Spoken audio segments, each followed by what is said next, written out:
Добър ден, скъпи приятели! През последните години активно се изследва връзката между чревната микрофлора и заболяванията при човека. Червата са мощен орган, който управлява нашия мозък. Нашите черва и мозък са свързани помежду си чрез нервната система, хормоналната система, имунната система и чревната микрофлора. Според прогнозите на експертите, до 2050 година невродегенеративните заболявания на мозъка ще излязат на второ място по смъртност поради болни черва. През последните десетилетия в фундаменталната наука се появи огромно количество информация, че червата са огромен периферен ендокринен орган, който, например, произвежда серотонин в 80% от случаите. Затова идва разбирането, че червата не са просто орган за добро усвояване на храната, а безспорно и това, че много патологични проблеми се решават, ако се осигури здравето на червата. Без управление на червата е трудно както да се лекува, така и да се предотвратява. И вече не е тайна за никого, че полезната микрофлора решава и играе решаваща роля в нашия имунен отговор на организма. Микробиомът и имунната система са неразривни понятия.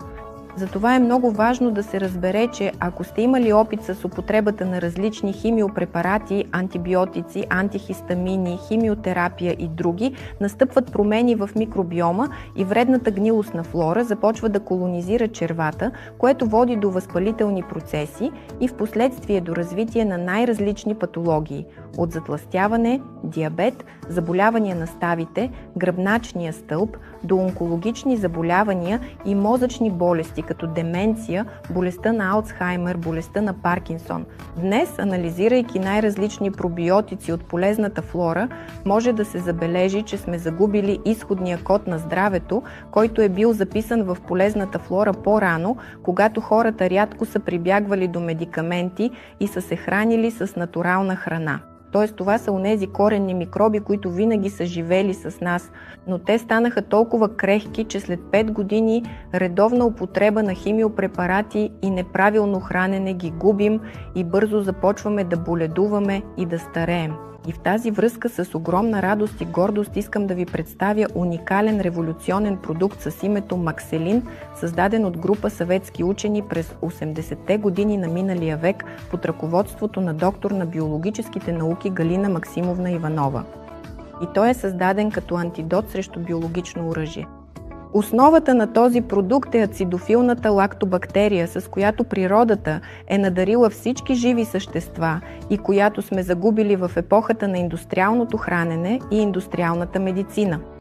В продължение на 7-8 години учените работиха с тази бактерия, за да я направят устойчива на антибиотици, което направи бактерията приспособена към всички външни фактори, а самият щам 2585 е уникален по рода си.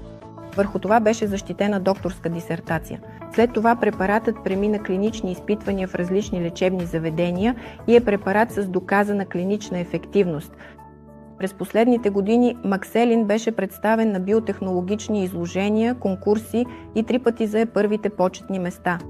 Впоследствие технологията за създаване на пробиотик, устойчив на антибиотици, беше патентована. Продуктът има евразийски патент и до момента никой не е успял да повтори тази технология.